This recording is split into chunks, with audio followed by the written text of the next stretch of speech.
I've been working on the railroad all the live long day. I've been working on the railroad just to pass the time away. Listen, Kevin, 100%, man. Change you. Don't forget, yeah, we got spring forward, says Kevin, 100%. I like the daylight to stay longer. I like spending more time outside after when it's not raining. Yeah, but Kevin, the problem is, though, is that if we spring forward, no, you'd want it to spring forward.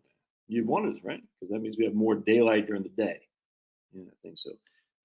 We got John from Tallahassee, Horseshoe Bay, Tejas, from Indy Banana. What the hell is that? Green Bay, Wisconsin. Squim never gets cloudy in Squim. I know I've asked you before, Dan. Is that true though or not? I can't remember. I can't remember. We got No, you're not in San Jose anymore, are you, brother? Where the hell are you? You're in. Where the hell are you? A great day in Detroit. PA in the house. Chucky B. I tell you, man, I was just watching my man Finn McKenty, the punk rock MBA, and he was talking about the best states. And he lives in Washington, but he's from Ohio originally.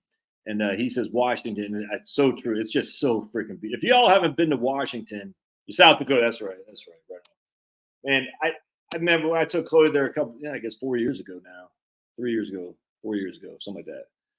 Man, I couldn't believe. I was like just stunned how beautiful it was. It was friggin', I could deal with the libs. It's so beautiful.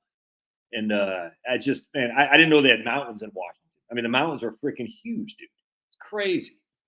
And I was like, what the hell? I mean, I've always known. I went to Seattle one time. So my brother used to work for American West Airlines, and we got, is that way? Yeah, I think we got tickets one time for free to go to Seattle.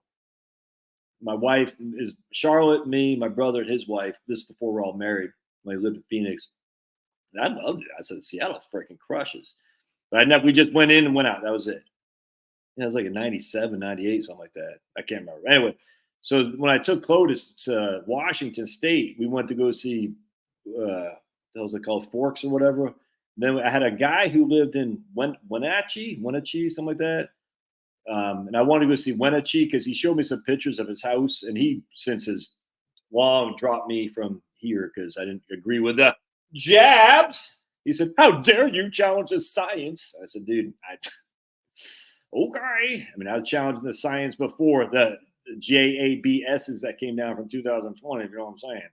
But anyway, and he got really upset with me. That's fine. Many have come and many have gone, and I didn't like that Wenatchee place. I said, this sucks, dude. It's like all brown and dry and all that. It's like I didn't like that at all. But you go like to Clay Elam or something like that, like up those mountains.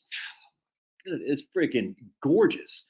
And they got people, rednecks and pickup trucks on the side of the road because we went in October. I'm sure they're hunting. I don't know what the hunting season is there and whatnot. It's just like everyone was friendly. Every single person I talked to in Seattle was friendly. I'll never forget. We had we're going for a walk. We were staying in a hotel in what the hell is it called? Like SeaTac or something like that. And we're all right on. We got a thumbs up my investment course. Right on.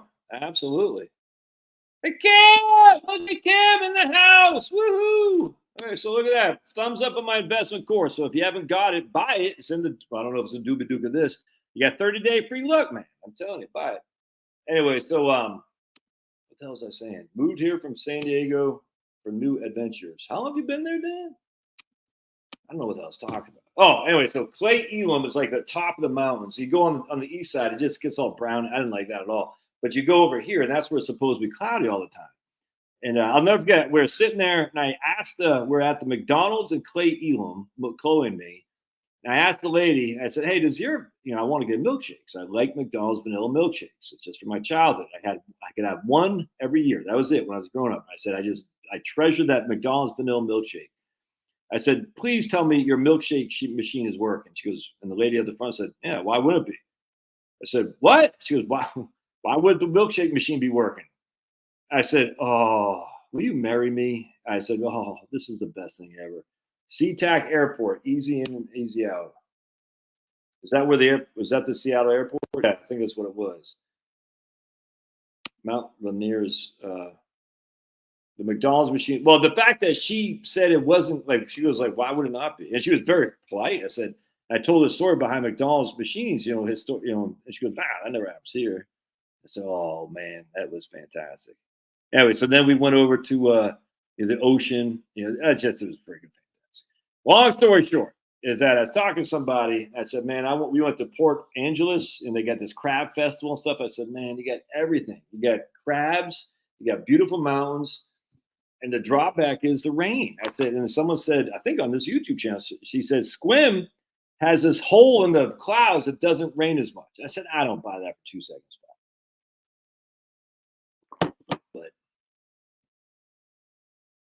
I was forced to get the anthrax shot. Yep, 100%, man. I was forced. Yep. Yeah, trying to score a shamrock shake is hard. It's true. It's true. One time I was picking up Maddie from someplace. She was in a math contest up in the northern, actually where my wife and my youngest are right now, in Rome, Georgia, where Trump is having a rally, by the way. I didn't know Trump was having a rally. They're up there for a tennis tournament. And we came back from Rome, Georgia. We went to 2 McDonald's to get a Shamrock Shake, and both machines were broken. I was like, dude, you gotta be kidding me. It's crazy. Squim is 16 inches a year. I don't know, is that a lot or what? It's true. We drove out if rainy Seattle to a dry, sunny Squim. Really? Hey, so here's the problem with Seattle area, Washington. It might only get 16 inches of accumulation, but is it gray and cloudy? You see what I'm saying? Is it gray? We got Ken from Minnesota, right on. Minnesota. Is it gray and cloudy there? So even though you only get 16 inches, if it's cloudy like 9 months of the year, my wife would like divorce me. 3 years last month. We have enough water to water the lawn. 3 years last month. I don't get what that means. We got Tom's in the house. You still down there watching minor league baseball? Not minor league, but watching baseball and the Cactus League? No. Grapefruit League. The Lavender Fields. I don't even know what that is. Fairfield, Connecticut. I hope Angie is checking in. Josh. Oh, I got some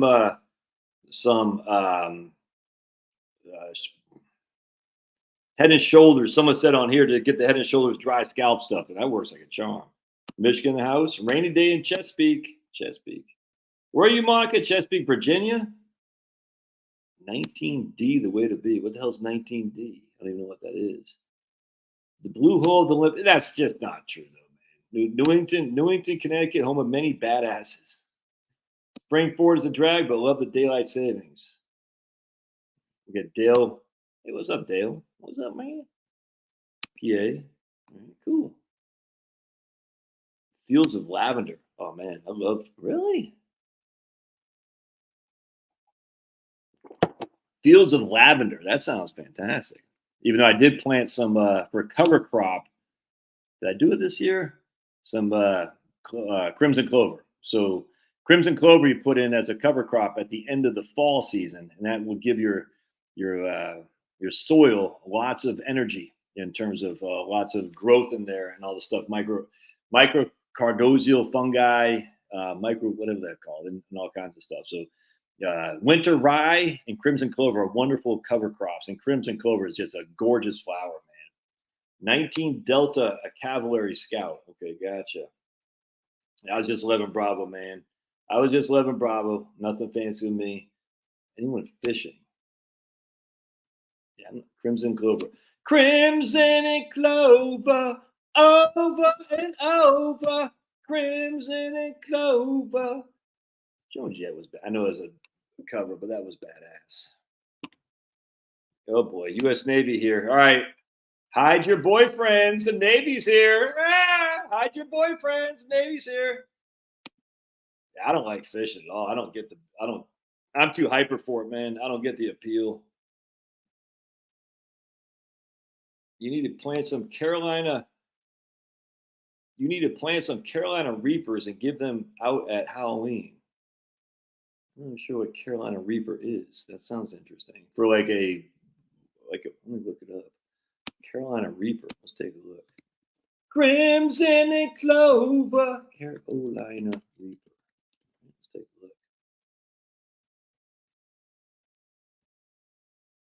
It's a pepper. It's a pepper? Was it like spicy or something like that? It looks like a spicy pepper. Oh yeah. Dude, freaking Carl. Carl, you suck, dude. Carl says, plant these. Oh my God. Carl is freaking evil, man. Look at this thing. Let me share this to you. Oh. That looks freaking record breaking hottest in the world. Oh my goodness, that would be funny. Oh man. Carl, you take the cake of the biggest asshole on YouTube, and I say that with all respect, man. That's mean pooping. Games are done. Headed north tomorrow. Right on. Never trust a sailor who wants to show you the porthole of the ship. 100%, man. I'm in the Navy. Would you like to see my porthole? No, I would not. No, I would not. Oh my, that is classic. Oh.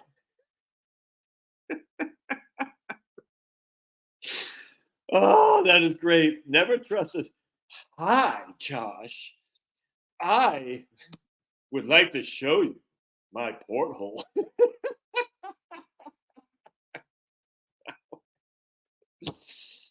Oh my goodness, that is awesome.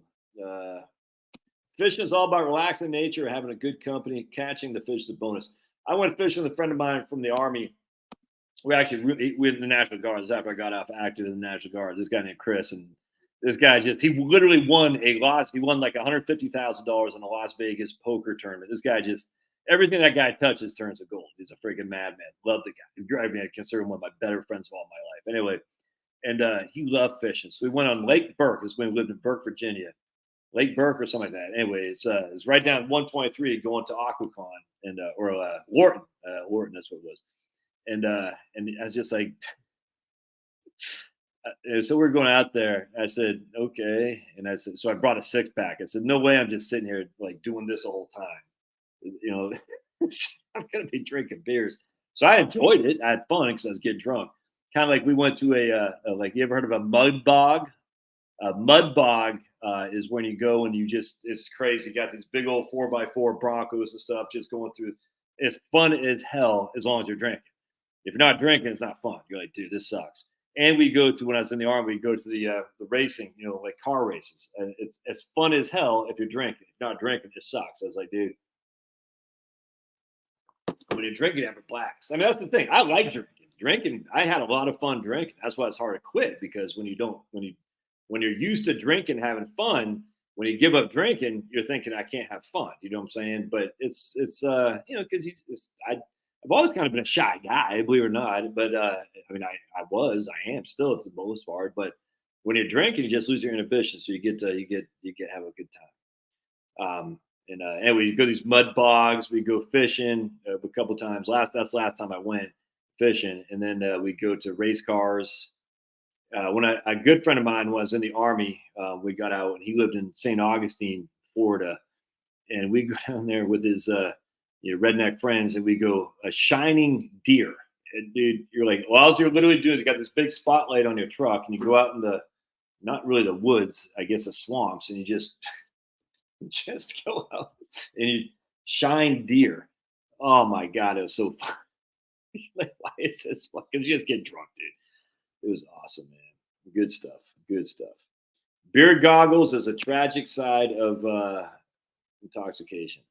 Yeah, that's why my wife married me, because I got beer goggles. She got beer goggles. There's Kim. Is this a financial channel or is it about fishing? I want to try fly fishing. That sounds boring as hell. Boring as hell. Ugh. Here's Kurt. Iowa check-in, retires. I want to go see the Iowa Cubs. I want to see the Iowa Cubs. I got it. I think they're Des Moines. I've been following the Iowa Cubs because I've always liked minor league baseball for a long time. This is a channel about sailors, exactly. Yeah, 100%. Pablo is upstairs. We shine deer here for scouting purposes, said Brian. Anyway, let's go back to what Kurt was saying. We got Casey. Oh, wait, Casey in Oklahoma. What the hell does that mean? Lots of seamen on a Navy ship. Yeah, there's lots of seamen in an infantry unit too. There, if you know what I'm saying. Not the happy type of seaman, if you know what I mean. The rainbow seaman, but you know what I'm talking about. Been retired 6 months ago at 6-1. I highly recommend it. Been running 20 miles a week, getting some home renovations done that have been put off for years. I bet, and you got that freaking beautiful, what is that, black lab? I bet you've lost a lot of weight too, huh, Kurt? It's crazy, man.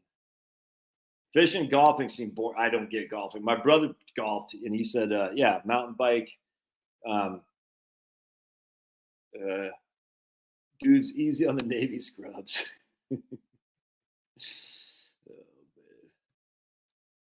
Anyway, when he did golfing, I was just talking to this guy about golfing, and he's like, the other day, he's like, my brother said, "Dude, it's like the most addictive thing you'll ever do." I said, "Why?" He goes, "Because once you hit that perfect shot, like whatever that is, where you're driving it, and you hit it right, it is like the best rush you'll ever have, and you'll do anything to have that happen again, and you'll never happen again. You'll keep hitting and hitting, you'll never do it, but you'll keep trying. It's like chasing the dragon. It's like being a freaking heroin addict." All right, sailors, you are that's right. Yeah, I am off topic, Jill. We're only 17 minutes in. We're only 17 minutes. A lot of people said, will say, "Whoa." They usually wait 30 minutes. I thought this was a financial planning channel. The sailors in their portholes. Scanlon Comedy Club Saturday Night Special. Yeah, Bruce. Bruce, you're in, Bruce? Hey, is this my Bruce from New York? You're in Southeast Asia? Is this Bruce? I mean, if this is the same Bruce, I'm sure it is. Bruce and Jill, I'd say Bruce was even before Jill. If it wasn't for skiing, I'd hate winter. I can see that. The show off rails 5 minutes in already. Yeah, we're getting to what I want to talk about here. Joshua's educating us about boreholes. Oh my goodness. William Davis is drinking and cleaning up the kitchen, living the life of peace. You know what I'm saying? There's Harry. Right on. Cool. That's fun. All right, so no. Need $1,500 a month. Jill, I don't get it. All right, so Don needs $1,500 a month for 10 years and $3,500 a month for 5 years to get 67 years old. Bills are about $4,000 a month. How much would you suggest to have? Okay, so you need $1,500. You need $18,000 a year for the next 10 years. Then you're going to need $42,000 a year for. Oh, so you're 52, right? I don't get it, man. So you're 52 right now, and you're going to need. I don't get why would you only need $1,800, $18,000 a year for the next 10 years, and then you're going to need 42,000. I mean, I get the thing from 62 to 67. I don't get you only need 18,000 a year. I don't get that. Yeah, it'd be cool if Steve Garvey won. I mean, I was a huge Dodgers fan growing up. I love the Dodgers. Steve Garvey, Ron Say, Yeager. Was it Steve Yeager too? Steve Yeager, Steve Garvey, Ron Say. That Von Joshua. I don't think he was part of the 77, 78 Dodgers that went to the World Series, lost the Yanks, but then they came back and beat the Yanks in '81. Hey, Bruce, man, Steve. I think Steve Sachs was later, John. I think he was later. Where are you at, Bruce? What part of Southeast Asia? Davey Lopes. Yep, that's right. Davey Lopes. Yep. Steve Garvey, and he had big forearms. He was first base. Davey Lopes was second base. Ron Stay was third base. I forgot who was shortstop. Was Yeager the catcher? Or was he the shortstop? You're in Thailand. Man, right on. By yourself? Or what are you doing out there? You're scoping it out? What brings you to Thailand, man? Lasorda, yeah, Tom Lasorda freaking crushed. Love that guy. Is he dead? He died, right? So Brian says, sex is even better than bowling. Balls are lighter and you don't have to wear shoes. Okay. We can try to get that out of our heads there, seeing Brian with light balls and not wearing shoes. Okay. Any regrets about converting everything to a Roth in a single year? Well, I didn't convert everything to a Roth in a single year, Mighty Storm. I did it in 3 years. So there's two regrets I have, and one is a regret and one is not so much. But I didn't convert anything in 2020, even though I was telling everybody. I mean, I literally have videos. You can go back to 2020. I was walking in the air without a mask on. How dare I in March? And people were freaking out. I remember I got so much hate mail or whatever these things are called, hate comments about walking. And you're not taking this. It's like, dude, fresh air is the best thing since sliced bread. Get some fresh air and some sun. And this was insane. And I remember reading, I got to be careful what I say, but Fauci himself had an article in the New England Journal of Medicine that was published in February 28th or something like that, 2020, that said COVID was a severe flu. That's it. So something happened to old Fauci. I don't know what it is. I don't care to know. It's water on the bridge now. You know what I'm saying? But and I just remember sitting there thinking, what's the best freaking solution to this stuff? It's getting exercise, getting fresh air, and getting some sun. That it's always been, and it forever will be, getting outside. And I remember I was doing a video. I was telling people to convert. I remember exactly where I was. There's a March of 2020. There's a neighborhood over there. I was walking. I said, man, I was doing a video. I was walking. I said, you freaking better be converting now because the markets were what, now 35% or something like that. And I didn't even do it. I'm like the cobbler whose kid has no shoes. I did not even do it. What a freaking idiot. I got guys who made hundreds of thousands of dollars tax-free because of me. I should raise their fees. But I was like, yeah. So I said, I can't. And the reason I didn't do it is it's like, I don't want to get hit with the taxes. You know what I'm saying? And then ironically enough, 2021, 2022, and 2023 were just booming years for me. 2024 started off strong, is gone down a little bit the last 2 weeks, which typically happens around tax season, a little bit earlier than typical. But anytime you get a lull in your business, you're always a little bit nervous. Well, usually around tax season, my business usually it goes down. It's happened. I mean, I'd say every year it's happened like that. Just a little bit early this year, but anyway. So I did my conversions 2021, 2022, and 2023. And I'm done now. And those are years I made back. You know what I'm saying? Now, 2021 and 2022 are in the books. I've already paid the taxes, so all my money for that is now free. Now, I still owe. I got to finish up my taxes here the next couple of weeks. I'll probably do them this week. And I think I still probably owe $10,000 to $15,000. I'm hoping that's it, and that will wipe out any kind of emergency account I have, which sucks. But then I'll be done. I won't ever have to do it again. So my regrets are that I didn't do it in 2020, and then I did do it in 2021, 2, and 3, and I had to pay pretty significant high income tax bracket rate. And that is money I don't have in cash anymore because I had to give it to Sniffy Joe and stupid Brian Kemp.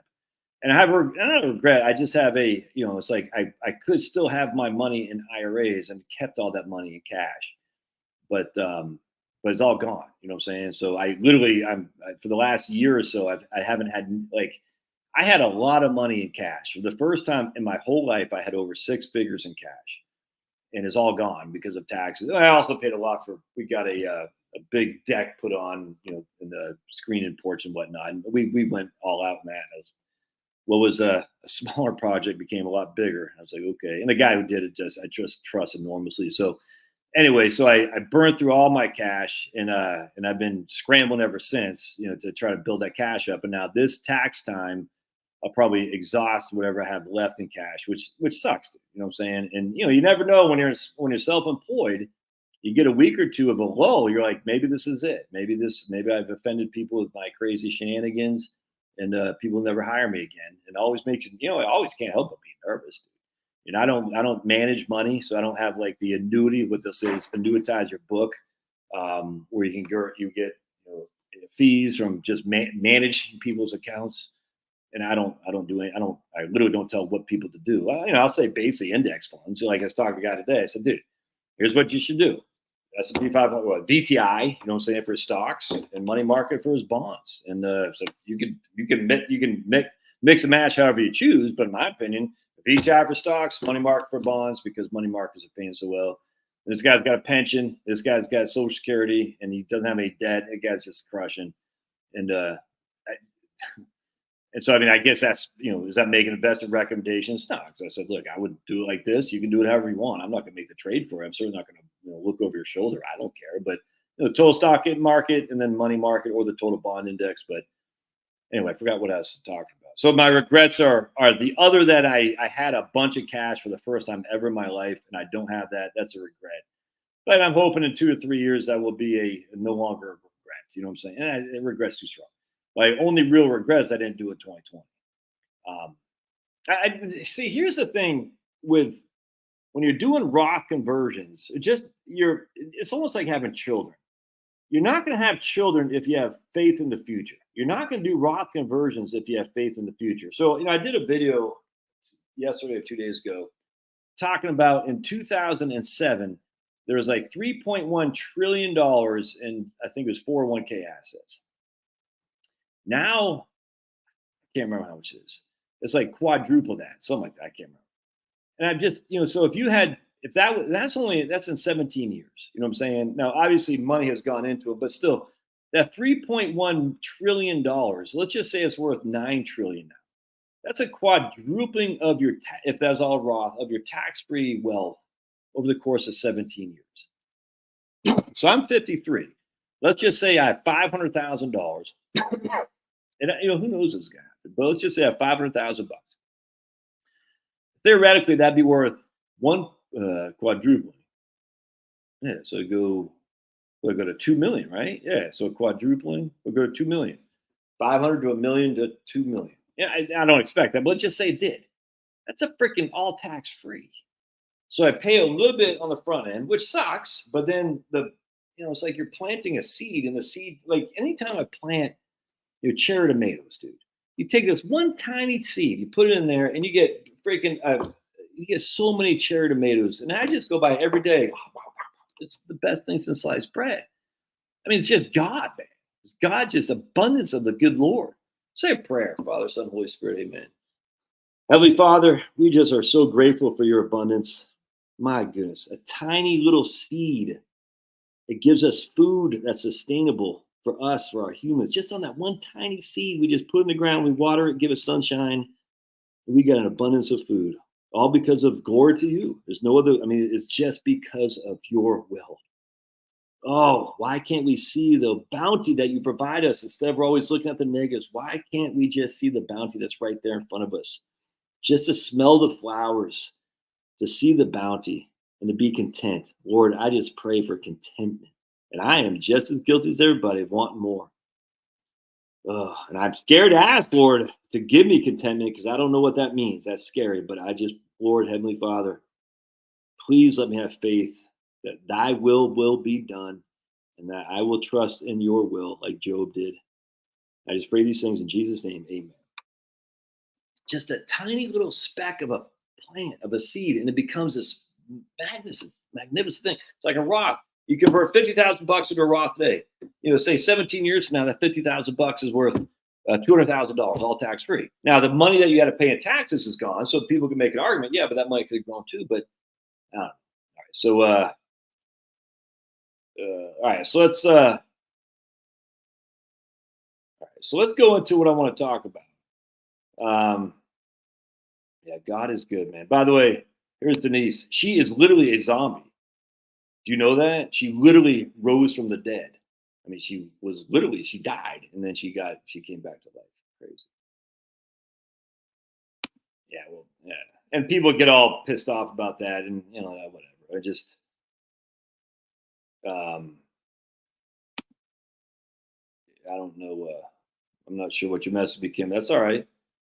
No, there's no 10% penalty on a Roth conversion. No. So Jeff Sparks, there is just FYI. 8:29 topic time. Right on, Denise. Right on. You got it.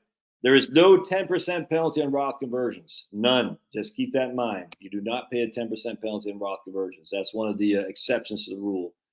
The older I get, the rest I want. Dude, 100% Maryland. All I want is crab. That's why I still kind of want to move back to Maryland. I love crabs, dude. That's why Squim or Port Angeles up there in Washington was so. I was like, man, crabs. I love crabs, dude.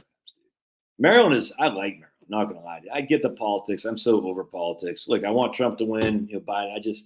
I'm never going to give up my guns. I'm never going to, do their stupid mandates. But at the end of the day, man, just craps, dude. Oh.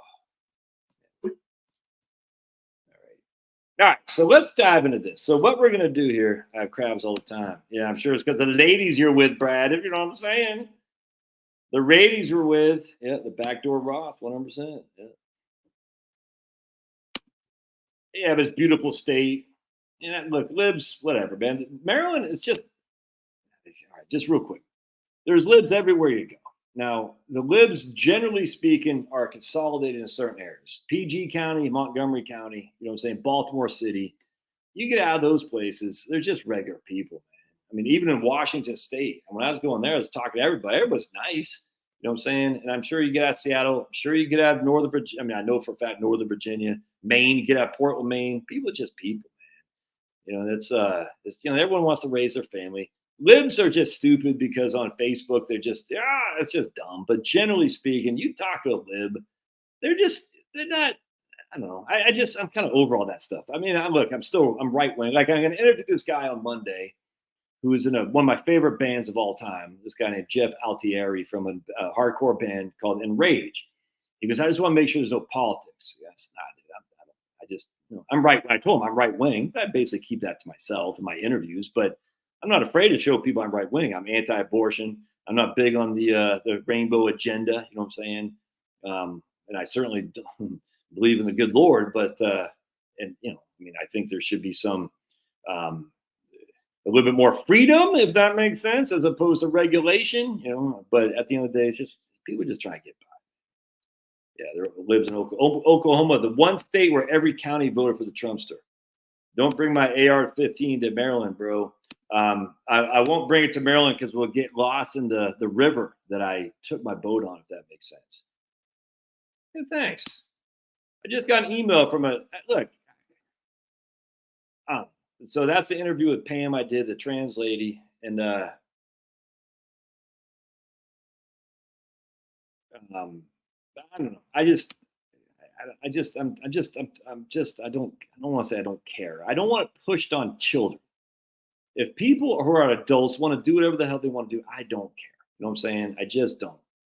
And but I still think, I won't go into what I'm going to talk about. All right, so hold on a second.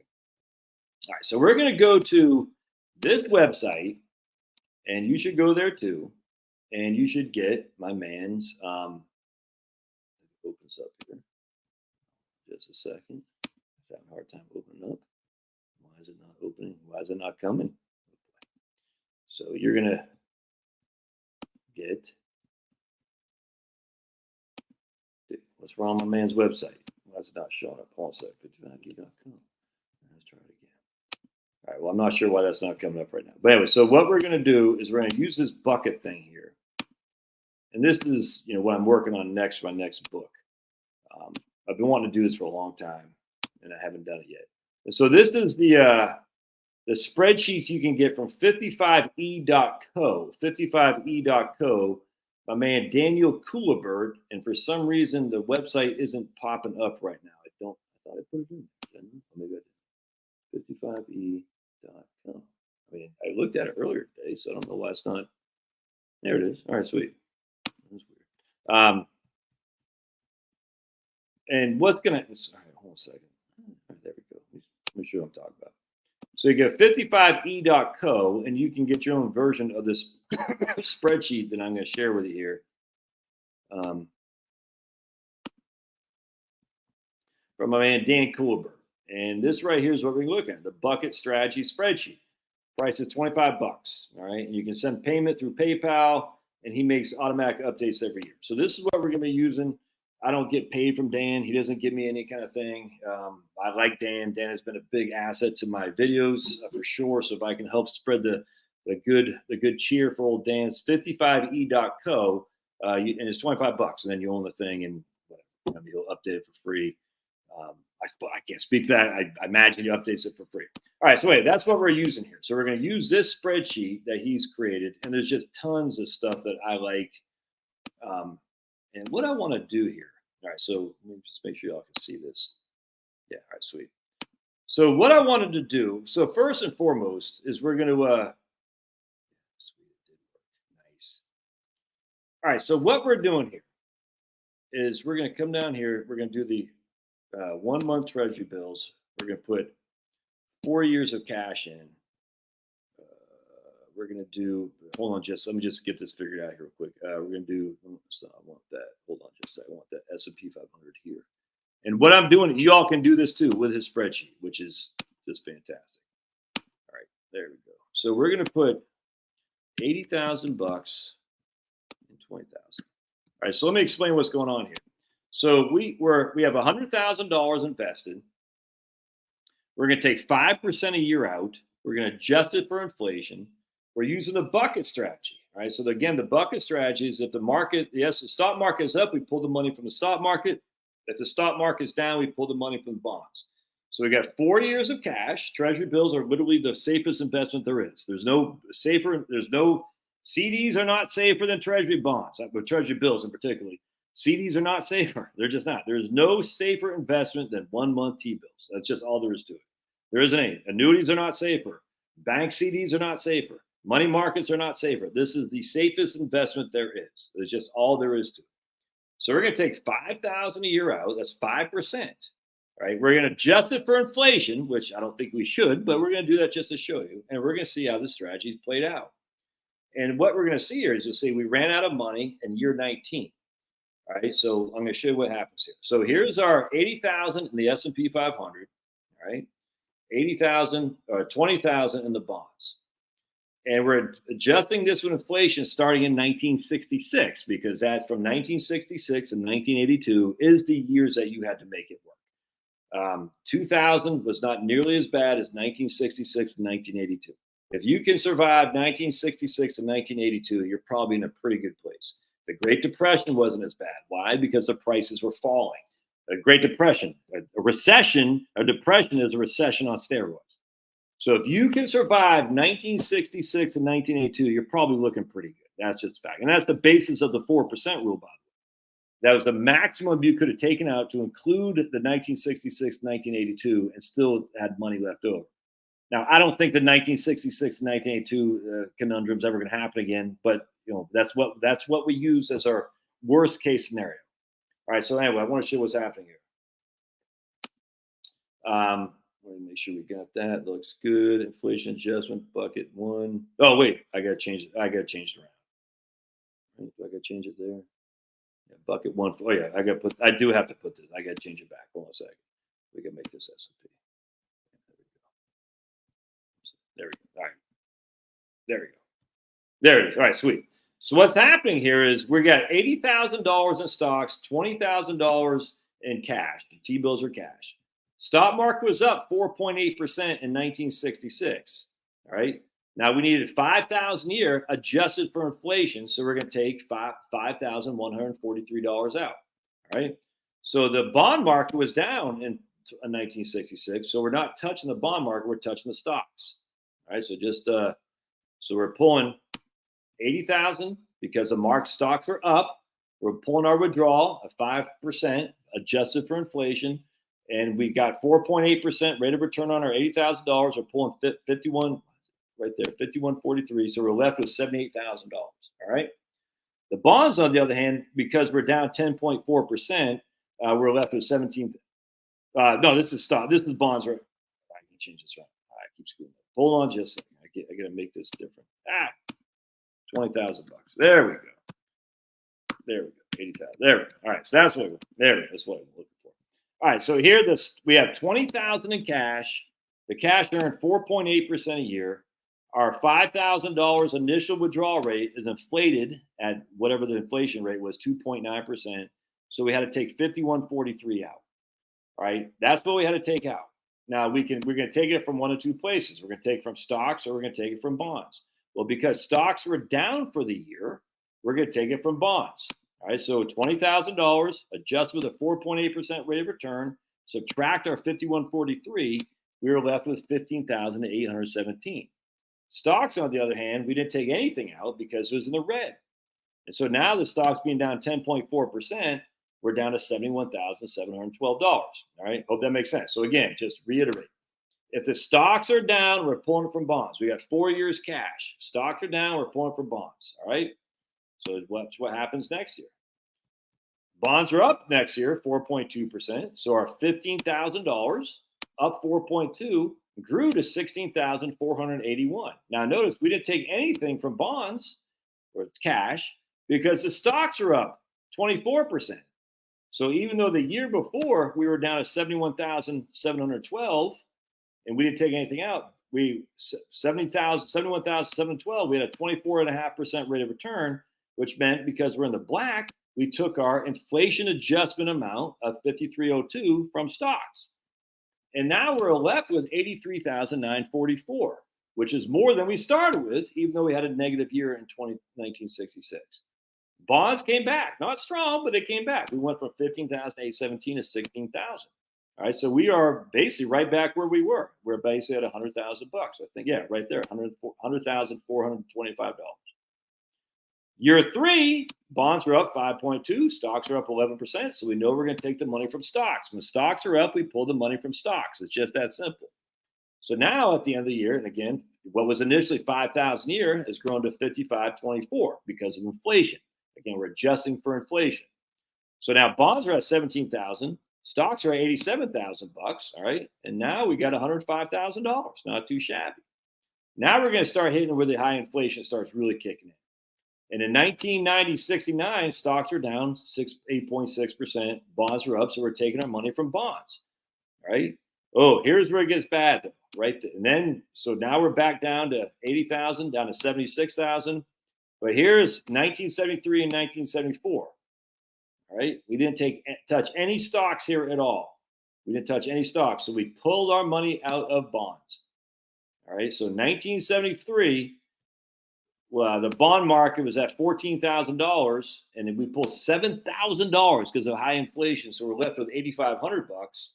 1974, stocks got hammered even more, so we had to pull our money out of bonds there too. So we're left with about 1,400 bucks in bonds, and now we're left with 56,000 in stocks. So now we're almost 10 years in. We're about 8 years in right now, 8-9 years, and we're left with $57,000. Like, oh man, we're getting hammered. 57,000 bucks. 1975 comes in, we're up 38%. But because of high inflation at 9.1, now we need to pull $8,500 from our portfolio. 8,500 bucks on a portfolio that everything, when all said and done, that's worth 57,000 bucks. That's not going to get the job done. So you can see right here, we don't have any money left in bonds. We're pulling all from stocks. But check this out. It went until 1986 before we ran out of money. 1986, that's 21 years before we ran out of money. That's with the worst scenario possible, adjusted for inflation. Now, what if we don't adjust it for inflation? What if we just do a simple 5,000 a year? All right, make sure it worked. There we go. Did we ever run out of money? Never ran out of money. If we just did 5,000 a year, we never ran out of money. Now we're not adjusting it for inflation, so that's probably not reasonable. I mean, at some point you'd want to adjust for inflation at some point.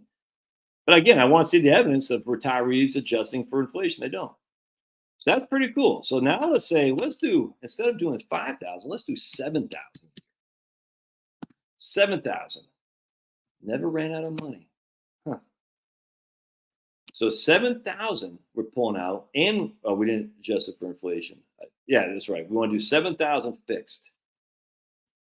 So we're doing huge withdrawals on the front end. A 7% withdrawal on the front end, because the front end is when we're freaking partying like it's 1999. So we're not touching it for inflation. And we never ran out of money. Huh, interesting. Again, I want to see any evidence at all that retiree spending increases with inflation. It's just not there. So what we're doing here is we're basically saying we're going to spend more money on the front end. So if we did a 4% rule, let's do 4%. And again, you guys have access to all this stuff. Just buy that thing from my man. If we did 4%, we ran out of money in 2006. So 4% rule, wasn't it banging? It worked in 1980. Let's see, in ran out of money in 2006. So that's more than 30 years. So the 4% rule worked, adjusted for inflation. But look, we're pulling 4,000 out in the front end of our retirement. 4,000. By the time we're hitting 7,000, it's 1977. 11 years have gone by before we're hitting 7,000 when I was doing this without inflation adjustment. I was doing a fixed amount. By the time look at this. By the time we're hitting $7,000, I mean, 10 years have gone by. That's 10 years of the front end of our retirement. We're freaking partying like it's 1999. Crazy. So we're sitting there freaking, no screen share. Oh, I'm not sharing the screen? Oh, man, for real? Ah! Damn. All right. We're going to ban old Daryl. All right, get him out. I don't know who's got the thing, because I can't take people asking stupid questions. All right, sorry I didn't share the screen, man. If someone's got the thing, ban old Daryl. I just can't take it. All right, so here we go. Sorry about that, guys. You probably saw me picking my nose, pick my butt. All right. There we go. Oh, look at everybody's making fun of old Josh. Look at everybody's making fun. All right, so let me start portholes and all. My goodness, everybody's making fun of old Josh.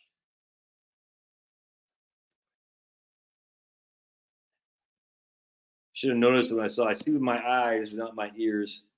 That's pretty funny, Dan. Pretty funny. Look at James. Why have I tortured us? Is there a chart I'm missing? He walked in. Oh boy. Denise says, share this screen.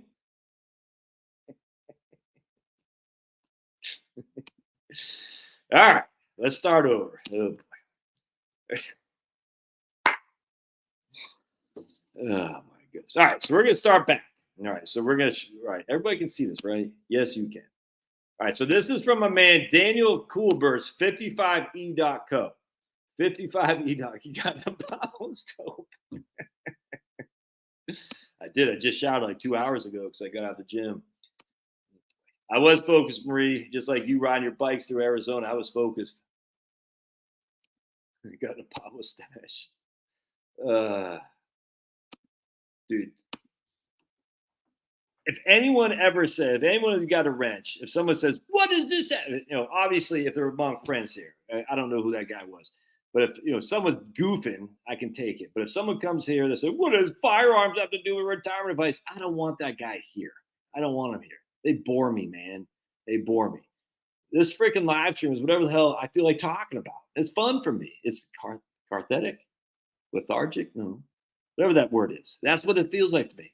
And so we have to add some humor because we got to make fun of the libs. This is the only place we can get a lightweight with making fun of the libs. You can't do it at work.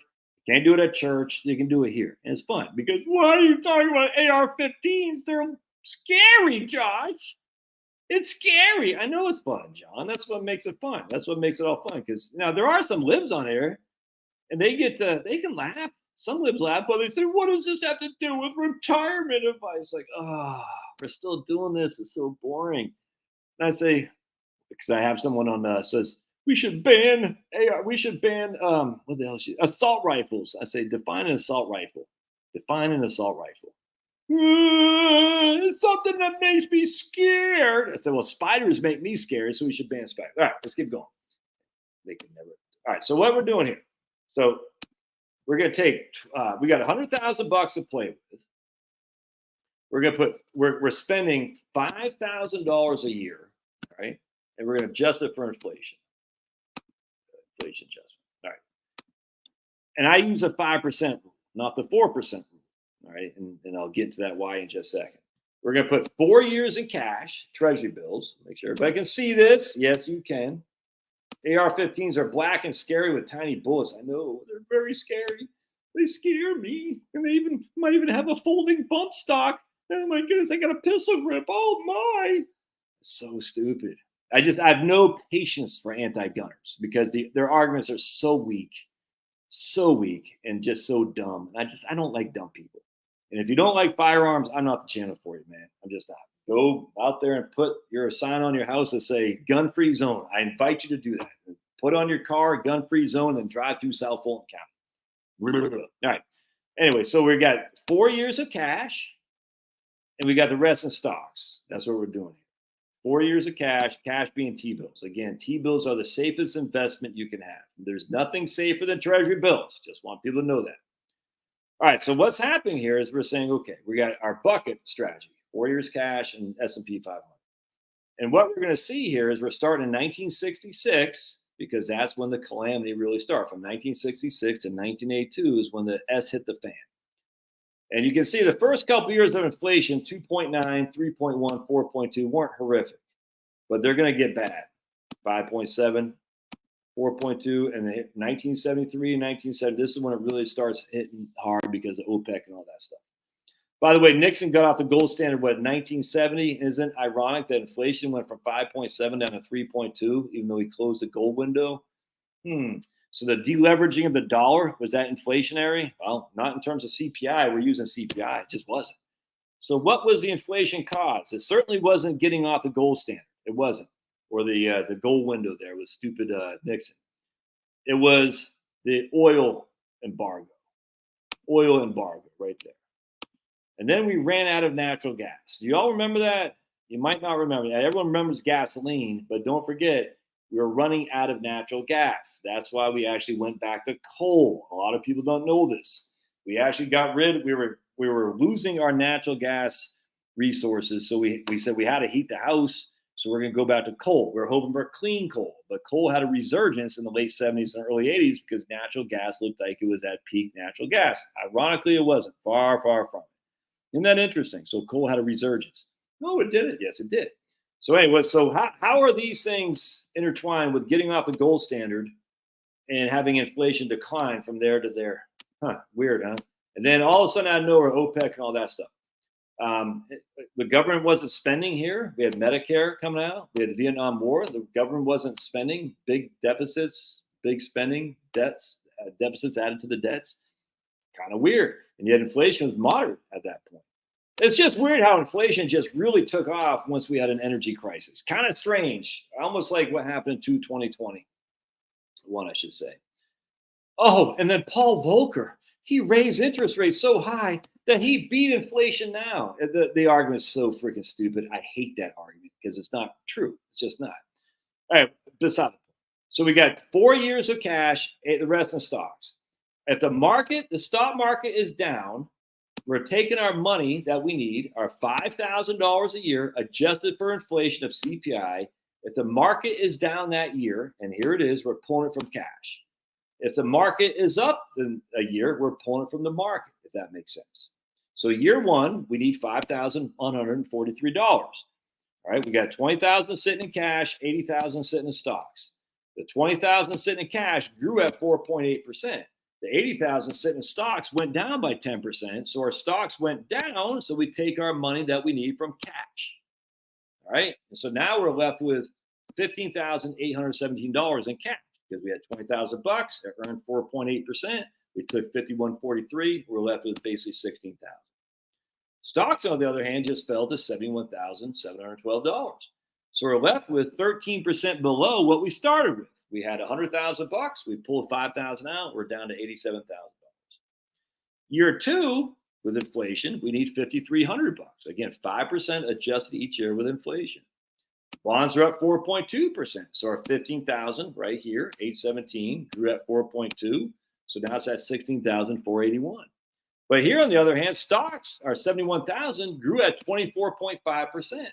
So because stocks are up, we're pulling our 5,302 out of stocks. So now we're left with $84,000 plus our bonds, which meant we're right back to where we were 2 years previously. We're back over 100,000 bucks. Let's see what kind of peanut gallery comments. All right, let's see. All right, good. No one's. All right, good. Looks like everybody's. Good. Everybody's getting it. Everybody's getting it. All right. So now in 1968, we see the same thing happen. Bonds are up, stocks are up. So we're taking our money out of stocks. All right. So here, our stocks were up, and now we're at 87,679 in stocks. We started with 80,000 bucks, so we're well above where we started with, and our bonds are up too. So we're at 105,017. Now's when the time's really going to start getting dicey. 1969, stocks were down, bonds are up pretty good, though. But because stocks are down, we're pulling our money from bonds. All right. So bonds are now left at 12. Now remember, we started with 5,000 a year, but with inflation every year, we're taking 58.26. Stocks, on the other hand, were down, so we got pulled from bonds. But even there, we're still at 92,000 bucks, even though we've had 2 of 4 years we're down for stocks. So we've taken a total of more than about $24,000 out or something like that, and we're still at 92,000. The following year, bonds again had a good year, but this time stocks are up too. Stocks are up 3.6%. So even though they weren't up much, they're in the positive, they're in the black. So we're still going to pull from stocks. As long as the stock market is up, we're pulling from stocks. All right. So now we're left with 76,000 in stocks. 1971, the stocks are up. We need 6,400 bucks to pull to make our living expense. That's the 5% rule. So now we're back up to 95,000 bucks. We're 6 years in, and we've only withdrawn our portfolio down 5,000 bucks. Pretty good. 1972 has a crushing year. Now stocks are back up to 90,000 bucks. We're back up above par. Now 1973 kicks in. Our 5,000 that we needed originally is now 7,000 bucks. 7,000 bucks. Someone just texted me to share my screen. All right, I should have been looking at my text. I was in the zone, like someone said. So we've increased our expenditures by 5,000 to 7,000 bucks. Bonds had a great year, but stocks got crushed. So we're taking our 7,000 from bonds. We're still left with 8,500 bucks in bonds, which is going to be helpful because what happened next year? Stocks got crushed the next year. So now we need $7,800, which basically exhausts our bonds. Not quite, but pretty doggone close. So now we got 56,000 left in stocks, but only 1,400 left in bonds, and we're sitting at bonds and cash. I'm saying intermingled. We're sitting on $57,000. Stocks did great in the next 2 years, and we're back up to 77,000. And you factor in bonds, but then stocks fell in 1978 or 77, and we don't have enough in bonds, so we're gonna have to pull some money from stocks. But then stocks did well enough until we exhausted our portfolio in 1986. All right, so that's 21 years. I think it even says ran out of money in 1987 and year 22. 22 years our money lasted with a 5% distribution amount adjusted for inflation. Dude, that ain't so bad, my friends. That ain't so bad. Now, if we want to use a 4% rule, we just go here, 4,000, and we do the same thing. And we're going to put this at 16,000. All right. And watch, our money ran out in 1997 at year 32. So 1997, the 4% rule, it lasted for 30 years. All right, that's what Dan Colbert's, and there's tons of stuff. I'm not even showing you all the stuff that's happening in this thing. It's just, there's so many different tables. It's freaking $25 is the easiest money you've ever spent. So that's a 4%. 5% rule lasted 22 years. 4% rule adjusted for inflation lasted your whole retirement, essentially. But I don't believe in any of those things because I don't believe that your spending is going to go up with inflation. So what I did, what you guys are going to see, I said, what if we just did 7? So instead of doing 4%, by the time we hit $7,000, we're in 1976. We're 11 years into our retirement. So we retire at 60. Now we're at 71. So what we've been doing there is we've been underspending just to make sure we had money left over by the time we're 90 years old. I said, no, I don't like that. What if we did 7,000 a year and just put it fixed? We're not going to do any adjustments. So basically we're giving ourselves a higher threshold on the front end, and we know inflation is going to catch up with us on the back end. So we know, let me just stop sharing for a second. We're going to give us $7,000 a year. Before 4% adjusted for inflation, we're fine, but it took 10 years, 11 years for that 4% bypass the 7,000 we're taking out. And I'm like, well, but I want to have fun the first years. I don't want to wait till I'm 80 to have fun. So what I'm saying is ultimately inflation is going to catch up with us at some point. And in this case, the worst inflation the United States have ever had, inflation caught up with us by the time we're by 11 years in. So I'm saying 7,000 a year fixed. Because remember, I got to share my screen again. I almost forgot.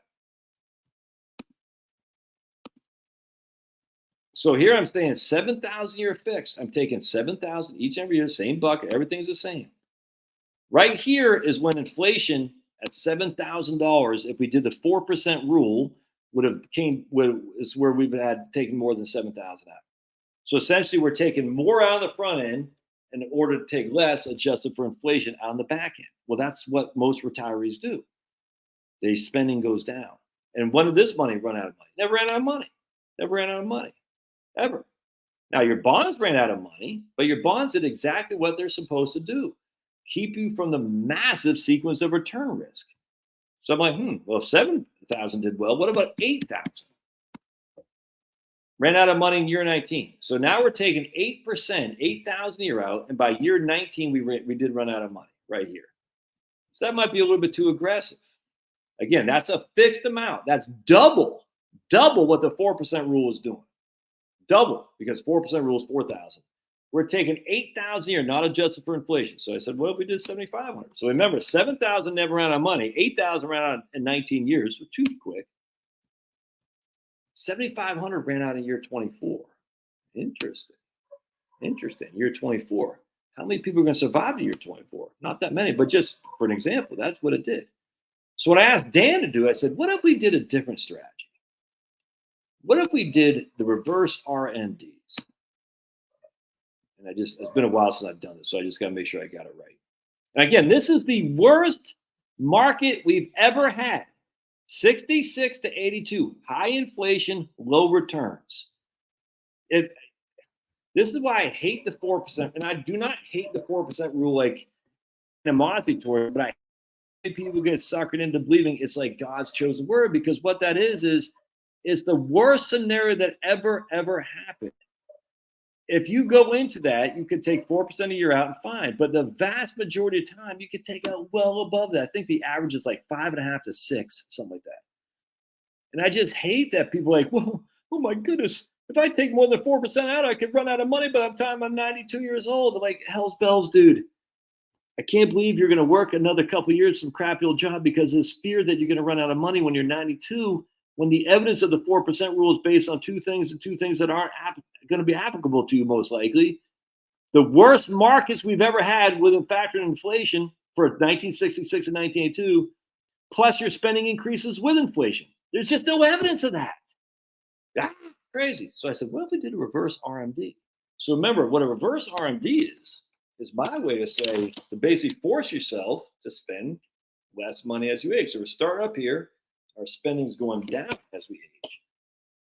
What the 4% rule says, let's start down here and have the spending go up as we age. Well, that doesn't make any sense, because by the time you're up here, you're like, dude, I'm old crusty old job. I'm not doing crap. I can barely wipe my butt.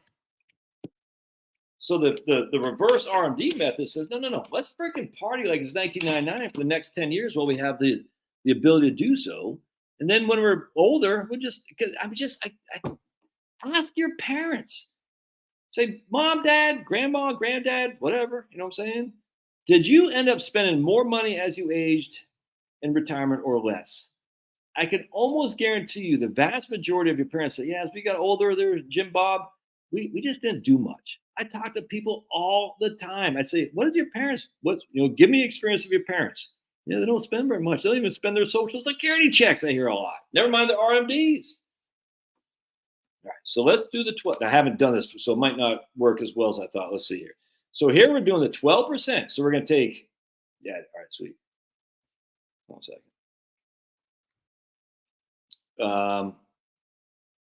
We're reducing it by 10. Start balance. For some reason, only got 10,000. Why is it? From table. Careful when dragging formulas. All right, so we got 12% start amount decreasing by 20 basis points. Income needs. I'm not quite sure. is that 12%? Well, I think it's 12, might be 12% of this right here. So let me see here. So, I have my calculator. I gotta go get my calculator. Hold on. I think what's happening here is he's doing it. Ow. Oh, actually, while I'm getting my calculator, I'm gonna get something to drink too. I'm gonna get my my spendthrift. There's my calculator. All right.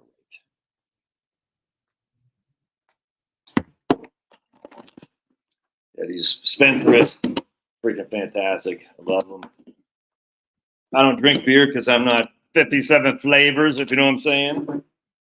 Only 57 flavors people drink beer. If you're sober like me, you're a straight man. You're a manly man.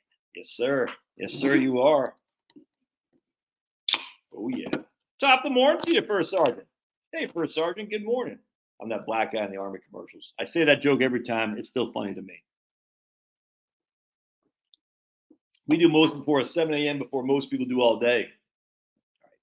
Energy prices drive inflation. Look at Vice Grip. And Vice Grip was, I think this was the guy who was in the Navy too. So, he might have a weird choice of lovers, if you know what I'm saying, but he's got a good brain there for Navy. At Vice Grip, I'm only goofing because every single person in my family was Navy other than me.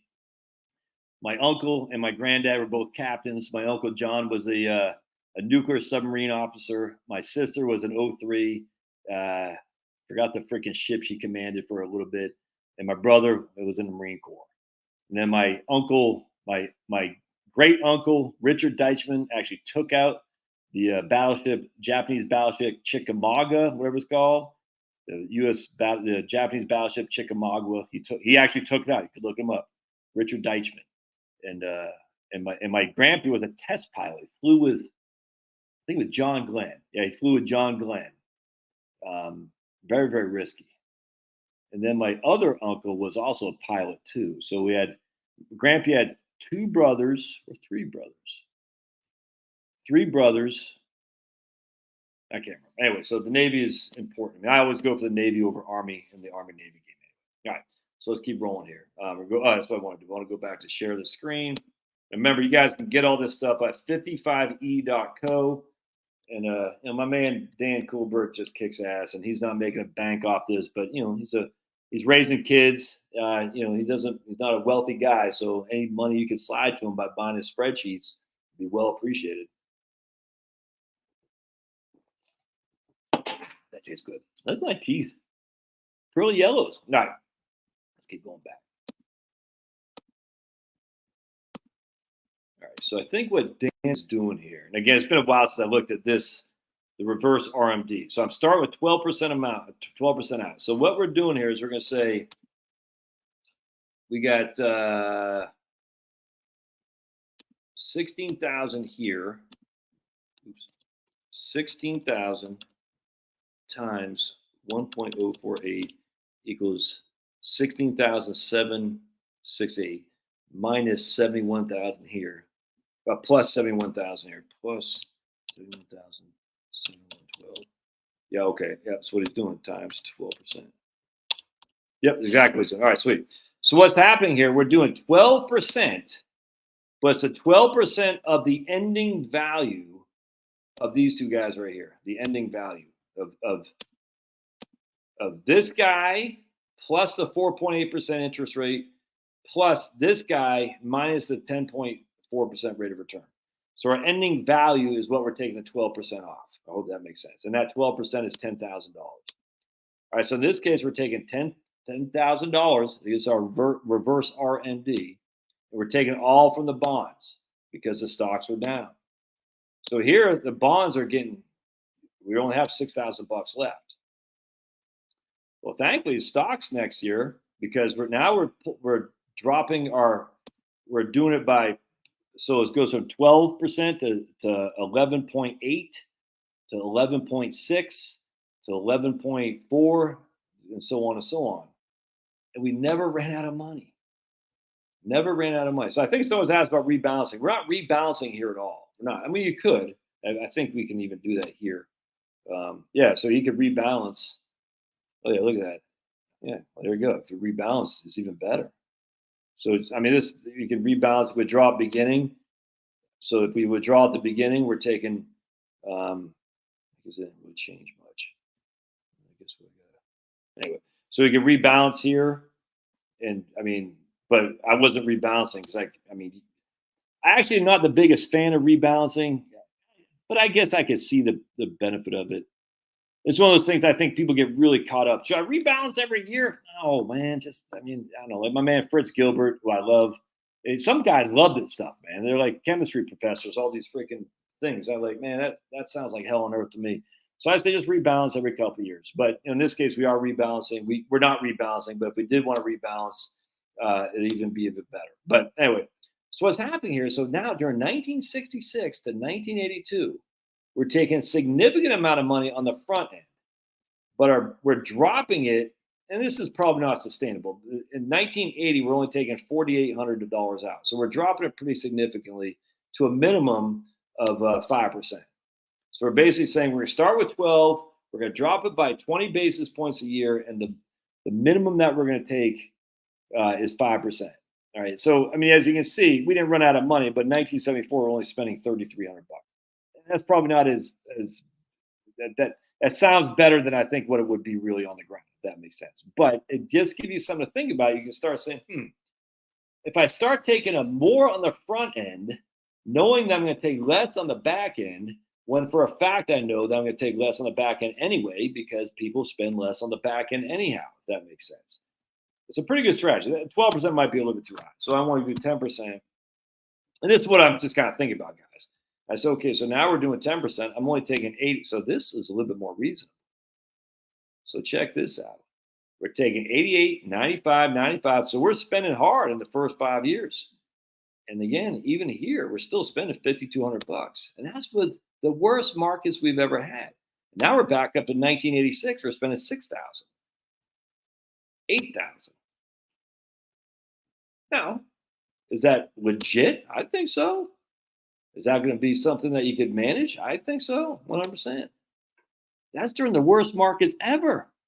Now, what if we change it to, let's say 19, we can go back to 1927. And we'll go back to 1927 and 1954. All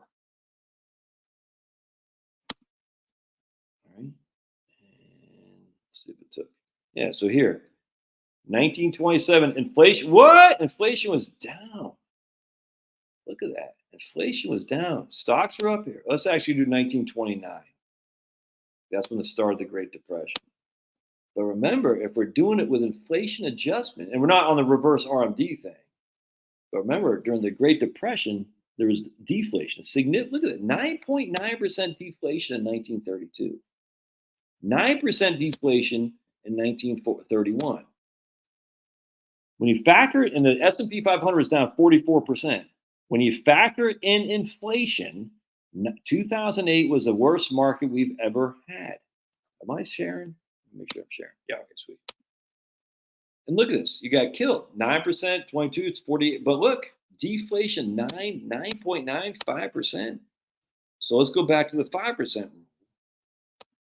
And we'll adjust it with inflation.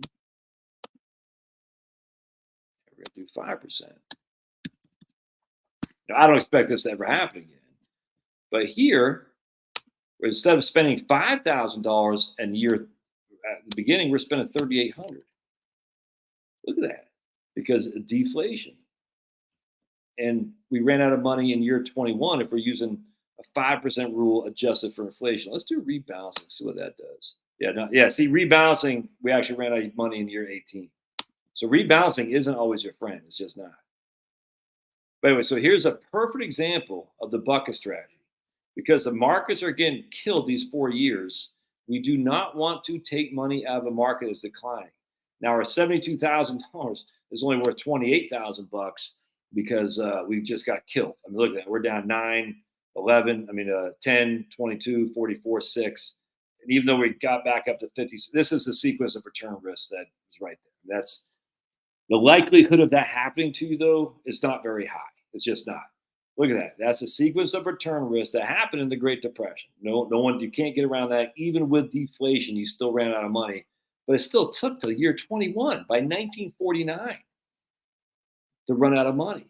And that's with 80% stocks, 20% bonds. Well, not, oh, actually, I should put that as $20,000. See, I'm screwing this up because it's like, look at that.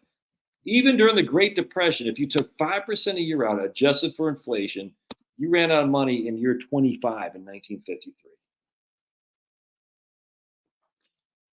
That doesn't get your motor running. I don't know what does. All right, so let's do something else here. Let me see if I can't do this.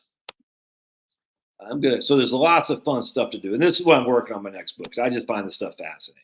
And look, I don't expect any of this stuff to happen again. But who knows, man? Who knows? I don't know. You don't know. But if we can survive the Great Depression, and then we can also survive, because we're never going to get another depression like that again, because the Feds, they got too much resources to just print. I mean, one of the things the Fed thought they learned from was the contraction of the money supply. They said we should not, because one of the causes of the depression was the contraction of the monetary supply. They were literally pulling money out of the currency. And as such, that was causing the depression. There was not enough dollars to buy the goods. And they'll never do that again. Bernanke knew that. Larry Summers knew that. All the right wingers and left wingers, economists all agree. They should never have contracted the money supply, which is what Nixon said in 1971 or 70 when he said, we're all Keynesians now. He said, we learned we'll never contract the money supply. We'll always expand the money supply.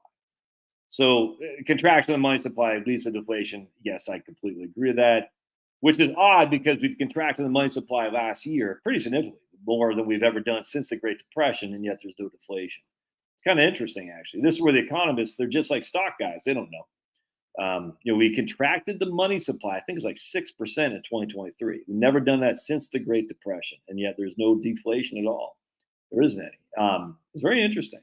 Well, but because the spending is what's causing the spending, the money supply. I mean, literally, the money supply contracted, which meant the spending from that money supply was being reduced. The actual spending wasn't reduced, but the money supply was being reduced. Money supply, and then if you look at the Great Depression, was the spending going up or going down? It was going up. But because of the contraction of the money supply, that meant there wasn't enough dollars running around out there. Too much dollars chasing too few goods, which is what Milton Friedman said. And again, I don't agree with that all the time, but I certainly agree when it came to the Great Depression. There was too few dollars chasing too many goods, right? Which is depression or deflationary. Anyway, so they're never going to do that. The Fed, they'll never contract the money supply and put us in a massive deflation like that. It just will never happen. Because we've learned, we learn until we don't learn anymore. And I mean, we learn until things change. So I don't expect the Great Depression. So I'm more worried about the 1966 and 1982 phenomenon. But again, that wasn't the expansion of the money supply so much. No one will be convinced on this. I don't care. I've done videos on this 1,000 times a Sunday. We looked at the N2. We looked at the money supply expansion. We looked at the debts. We looked at the deficits, and that did not cause inflation. It was the freaking oil stuff, man. It was the oil stuff. Then wage and price control is freaking Nixon. But even that, I think that was in 1972. I think they got rid of wage and price controls in 1974, something like that. Off the top of my head, I can't remember. But even that, there was a direct correlation to. I mean, literally, when they imported wage and price controls, inflation actually went down. I mean, it worked in terms of inflationary phenomenon. He not imported. Whatever it is. It mandated wage and price controls, which is freaking so stupid, but literally it worked. I mean, they should never do that again. It's horrible economics. The next year there were less inflation. That is just a fact. So it worked for the short term. As always, government's largesse will work for the short term. In the long run, it's just idiotic, most idiotic thing in the world. But he did it and it worked. So he's like, hey, look at me. But then they got rid of it a couple years later. So, and then the oil embargo, and then and just the regulation on it's just they started doing all kinds of stuff. And then what happened was all of a sudden Carter started deregulating. Then Reagan came in and started deregulating. And oh my goodness, we started having, oh, by the way, what else did Nixon do? Oh yeah, he partnered with China. So Nixon gets us off the gold standard. He puts us on wage and price controls. He partners with China. That's 3 strikes and you're out, Dickie. Get the hell out of here, freaking Keynesian. You suck.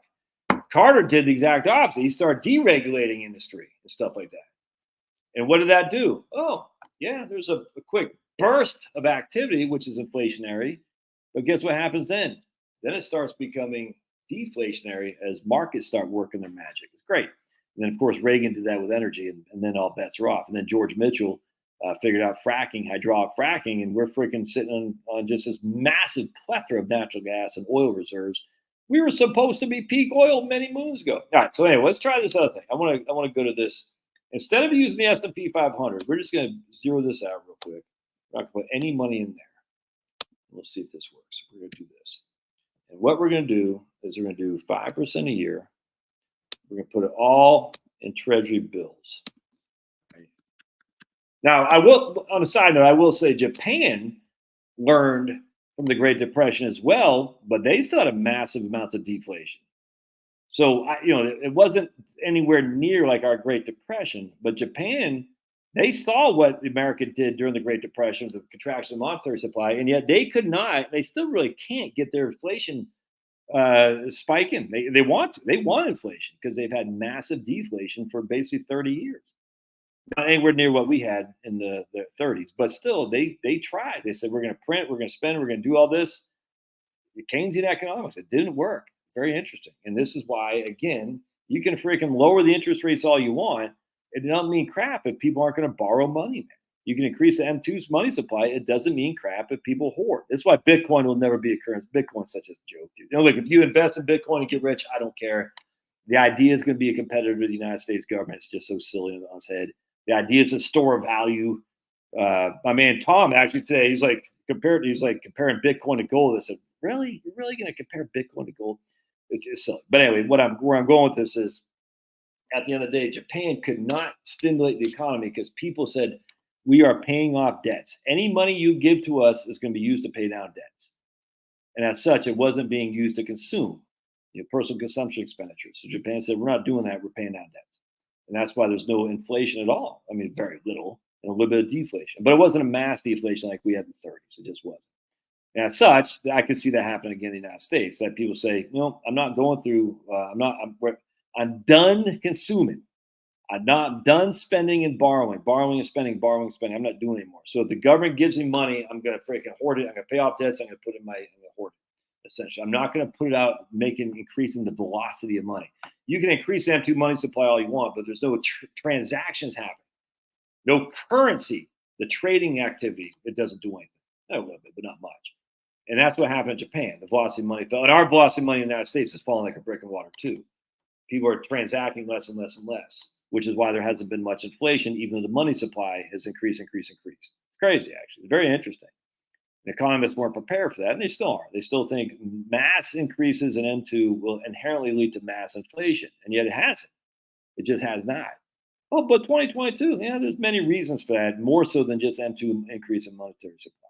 Because then you have to say, too, why is there no deflation in 2024 when the monetary supply in 2023 is retracted? What, you're going to say it's going to happen in 2026? I mean, no one knows nothing's where I'm going with this. But I'm just saying there was a case of deflationary, kind of deflationary in Japan from the 1990s basically all the way up to 2012. Nothing like the Great Depression. So we have this significant inflation in the United States in 1966 and 1982, significant deflation 1929 to 1937.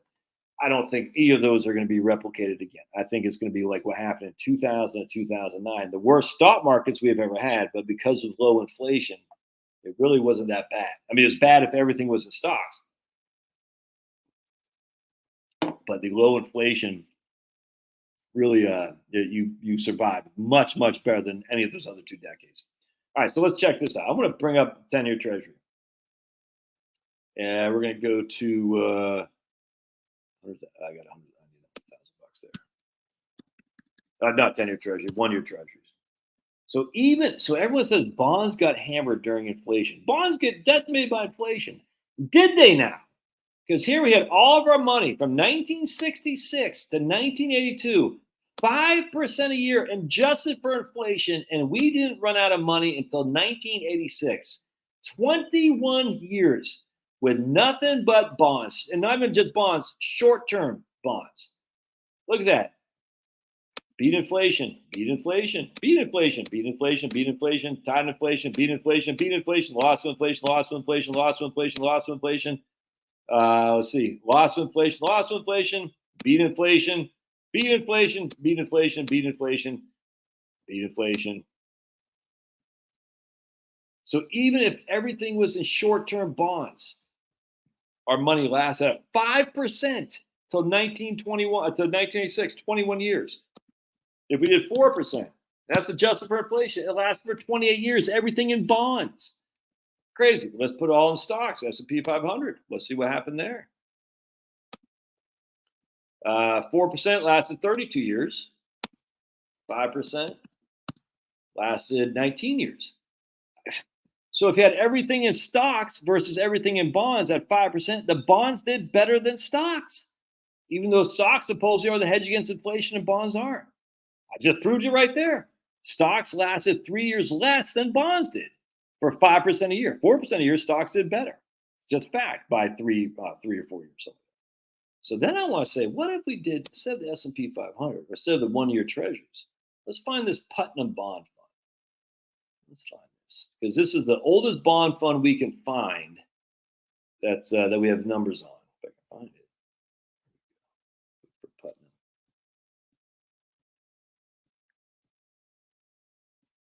What happened to it, man? It was on here. Did I screwed up? Okay. International. I don't know what happened to it. It was there earlier today. Bloomberg. I gotta put it down here. Hold on a second. I don't know what happened to it. The Putnam Fund was on there before, but I'm not sure why it's not on there now. We even have some other funds that aren't here anymore. He must be updated or something like that.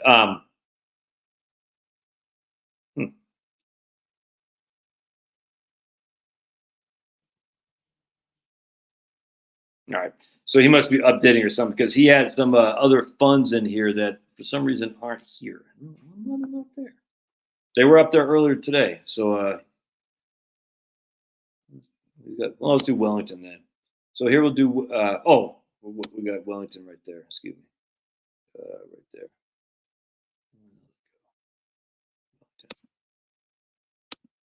So Wellington, let's see, hold on a second. $100,000, 5 year blank.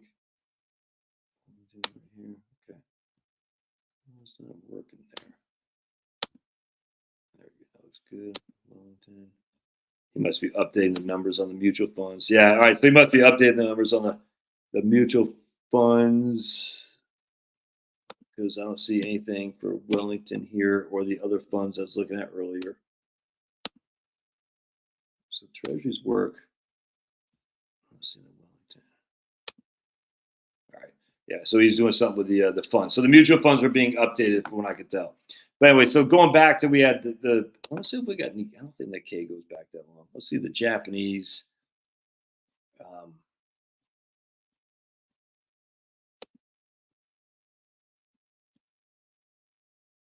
So here's okay. So you get, I mean, so much stuff. Here's a Japanese 10-year bond. Here's a Nikkei. I don't think the Nikkei goes back to 1966. I'm not sure. The K goes, yeah, I guess it does. 1966. Yeah, right on. Sweet. Anyway, so it's just a million things you can do in this, which makes it so fun, man. Let's do 1990. Let's do 1999. And we're going to go all the way to the end of, we don't have 2023 yet. We're waiting on the final numbers to come. So what we're going to do here in 1999, we're going to do Treasury bills and S&P 500. All right, there we go. And 5% a year adjusted for inflation. We're going to have 4 years here. We're going to start here with 20,000 schmackaroonies. Oops, right there. And the S&P 500, 80,000. There we go. All right, so by the time in 1999, I guess I'm going to start 2000. Right there. All right, so we're going to start 2000. We ran out of money in 2021. All right, 20 years, excuse me, 2020. By starting with S&P 500, these worst years, 9%, 12%, 22%. Because the market was, we lost from $80,000 to $50,000 in the S&P 500 And so we did run out of money using that 5% inflation adjustment rule. You can see we ran out of money right there in 2020. That's not good. We don't want to run out of money. But if we did 4%,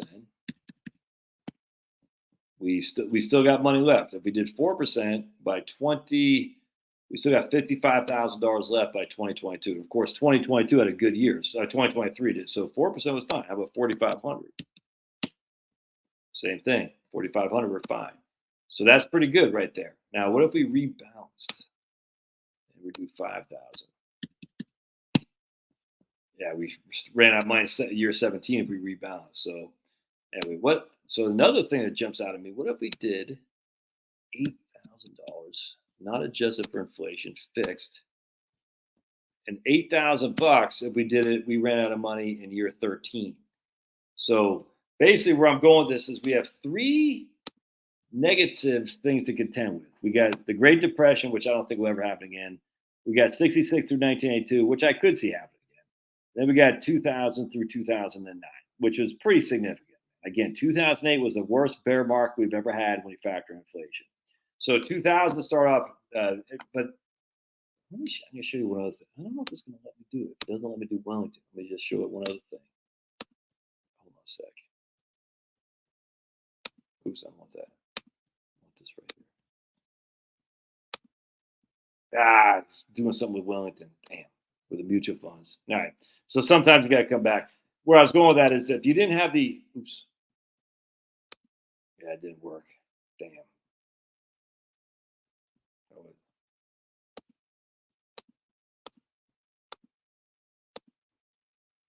Let's get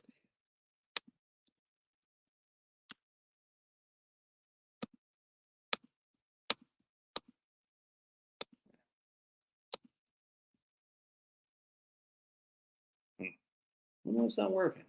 Anyway, be as it may. So where I'm going with that is Wellington actually did better than the S&P 500 simply because it didn't have a lot of growth stocks. They had value stocks in there. So Wellington survived just fine. Isn't that interesting? So interesting. So we have these 3 instances, 1930, 1929 to 1937, 1966 and 1982, and 2000 and 2009. And all 3 were different. And so what's going to be the next one that comes down the pike? I don't know. But we know for a fact that most people don't adjust their expenditures with inflation, first and foremost. We know for a fact you basically got a 10-year time frame to retire to have fun. We know that for a fact. And we know for a fact, most likely, you aren't going to be in 1929, 1966, or 2000. You could, but you most likely won't be. All right, so that's all I got on that. Let's see what...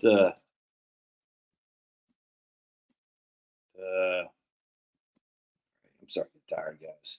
You can't take with you. So, and that's any feedback from someone who accidentally deposited lump sum Any feedback from someone who accidentally deposited lump sum pension funds into Roth? Yeah, 100%. Look at Tom. After 21 years, one ran out of money, but you still have Social Security. 100%. And you're 21 years into retirement. You're like 80, mid-80s. Yeah, you can. What's the rules on recharacterization? I think you can still recharacterize it in the first year, I think, Darren. You'd have to double check, but look up Roth recharacterizations. You used to be able to do that. They got rid of it in the Trump tax bill, but I think you can still recharacterize it if you made the deposit to the Roth in the calendar year. I think you can still recharacterize it back to your IRA. On top of that, if it's been 60 days, you can take the money out and put it right back in as long as it's been within the 60 days. So just look at Roth recharacterizations. All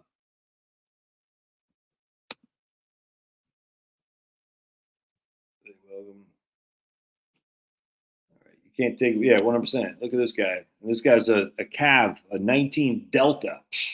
19 Delta. I call him 19 Smelta.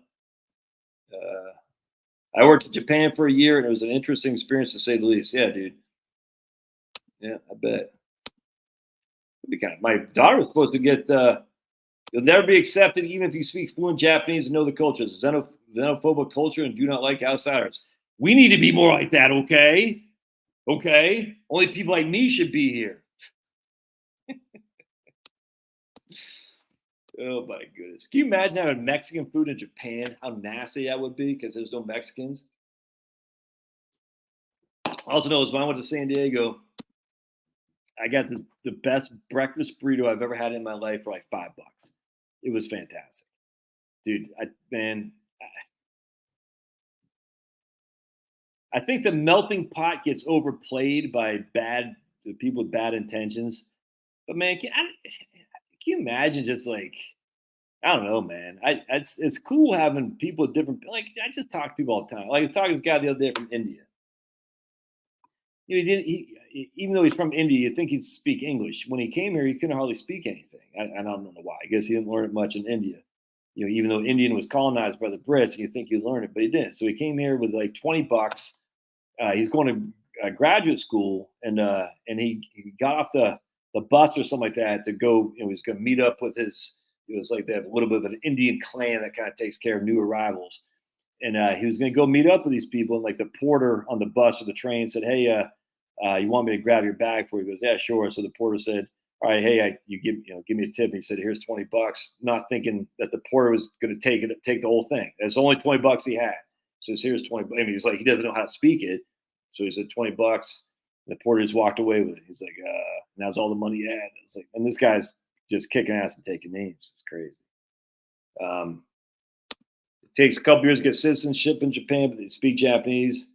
Yeah, we should make people speak English here. I mean, that's just a fact. I mean, that's xenophobic. No, it's not xenophobic. We need one language to communicate. Shocking. Five brokered CDs and bank accounts. I believe the growth of tech boom is done for a long while. We'll see, man. I don't know. Hey, you did miss all the fun pulverize. We're just making fun of you the whole time. America's still 100%, dude. There's no other place I'd rather be, man. America still crushes. We have, Japan's got massive depopulation. So is in China. Huge depopulation. So is it Korea. So is it Europe. I mean, Europe and Asia, the Chinese, the Japanese, the Koreans, those places are just doomed. Man. There's no other way around that. Just doomed. And America is still, we got so many people that are crushing in the United States. That's what I think. All these people like say politics, man. Like, I don't like the politics and all that stuff, but my goodness, there's so many people kicking ass and taking names, dude. It's crazy. We still got the fundamental live free or die in the United States. It's wonderful to behold. And that's from all cultures, as long as they can speak the damn language. I don't get why it's so controversial to say before you vote, you got to show an ID. If you want to be a citizen, you got to learn the language. Why is that so controversial? Because they never did that before. I don't care what they did before. I don't care. This is what we're doing now. All right. I think consumers always keep the economy up. They will still buy. Oh, maybe, man. Maybe. Even if they get into unstable, crippling debt. I don't know about that. That's what they thought about Japan. Didn't happen in Japan. Truth be told, most chicks I dated were spendthrifts, would have put me in the poorhouse, marrying the right spouse. Yeah, 100%, man. Your best bit for success in high inflation, allow the withdrawal to increase less than inflation. High inflation is most like failure in the 4% rule. All right, I think I get out of here. I'm getting tired, man.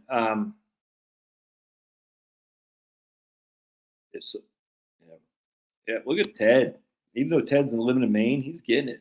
Is Social Security taxed by the feds if your only income? Nope, it's not. It's not. Oh, dude, totally. Like Mexicans, like I've said a million times on this show, man, you work at USA in South Texas and you see all these Mexican American ladies, and you're just like, dude, oh my goodness. You're like, phew. I don't know what's worse, the little bit we talk about finances or Josh's hair dye. No, so you can have literally $100,000 Social Security is not taxable at all if that's your only income. Harry spent a year in whatever that place is back in the 80s. I don't even know how Iowa Cooney. Oh man, man. Tom says no more Roth recharacterizations even in the year. Oh, dude, that sucks. Maine is like Japan. If you're not born here, you're from away. I know, 100%, man. And funny, I could go back to Maine. I was born and raised there. They say, "Oh, you're from away." I said, "Yeah, get the hell out of here." I'm actually on a couple main Facebook pages, and I just hate the griping. It's too expensive to live in Maine. I'm like, it's weird how it's so expensive to live in Maine. There's no tradespeople. They don't have any. So if you're a builder, you'll have work just like that. If you're an electrician, a carpenter, a roofer, a plumber, you'll have more work than you can do. They're paying hundreds of thousands of dollars to bring nurses in-house. You know what I'm saying? To Maine Medical Center and other places. They're paying these nurses hundreds of thousands of dollars. So I posted somebody said, it's weird how Maine's so expensive and yet there's no tradespeople and they're paying nurses from out of state. Maybe some people chose the wrong profession. And somebody said, "Why do you hate Maine so much?" I said, "I actually don't hate Maine. I love Maine. I'd love to move back if better half would let me," and she probably won't, but I don't. I said, that's the issue. All these people griping about Maine as if Maine owes these people something. And some other lady said, "The government needs to do something about it." I said, "What would you have the government do?" And she never answers that. Never answer. I said, "I just want to hear it. What is your answer? Give me an answer. What would you have the government do?" You know what I'm saying? She goes, "Well, the price of houses are too expensive." What would you have them do? Well, still, it's hard. I said, "I know. But you said the government should do something. What price controls? Yeah, good luck with that. That really worked well in New York City, freaking idiots." I hate the gripe. I hate it because you don't have to be a freaking sociologist at the University of Maine. You can go and become an electrician. It's crazy. Even if you're 45 years old, you could go work for the post office. You could go become a nurse. And some nurses said, "Well, I'm an RN. They don't pay us crap." I said, "First of all, I bet they do. Second of all, you ever thought of job hopping? The best way to increase your income is to change work. I guarantee your new work say, we'll pay you 20,000 more, something like that." You know what I'm saying? "Well, I can't job hop because I'm just okay." Well, then you're stuck. There are some people who can't afford it. There are some people. I have a sneaky suspicion though. You got a brand new cell phone and you got sleeve tattoos and you're probably drinking alcohol. I got a sneaky suspicion our priorities are not are wrong. "Yeah, you must be rich." And then one lady said, "You should stay in Georgia. You don't know anything about Maine." I said, "I don't know anything about where I was born and raised, and I hate it." It's like, it's funny, man. So I got about more than half the people liking my comment. I got a huge amount of people, give me thumbs up, but a bunch of people like, "Yeah." And one guy said, what did he say? He is a boiler tech, and he's only making $17 an hour. I said, I guess it's too expensive to live in Maine then. Anyway, some other guy piped in and said, "What kind of boiler tech are you? What kind of license you have?" This, that, and the other. I don't know the first thing about being a boiler tech. Oh, it turns out he's no longer the low end boiler tech at $17 an hour. That's what he started with. Now he's a higher end boiler tech making more than that. I said, aha. So you, just like everybody else, had to start on the low end of the spectrum, living in a lower end house, living in a lower end neighborhood, and then you work your way up. But you're acting like you're a boiler tech, like 50 years in the business, making $17 an hour. You freaking fake mofo. It pissed me off. I said, "Oh, I got it." So just like everybody else who's starting out, we're not paid that much. You don't live in a nice. That's why we call them starter homes, by the way, or an apartment building. Charlotte and I did the same. Everyone does the same thing. And then you slowly get experience. You get more money. You should probably job hop. If you're an RN, you're not paid enough, then go to another hospital, go to another organization. But I tell you, man, I said to the guy, I said, why you gotta like misrepresent, man? So just why you say that? Why do you say you're only making $17 an hour as a boiler tech? And there's another class above that and above that. And I said, why do you do that? It's like people love to whine. It's the weirdest thing, man. It drives me crazy. Moon-based alpha here.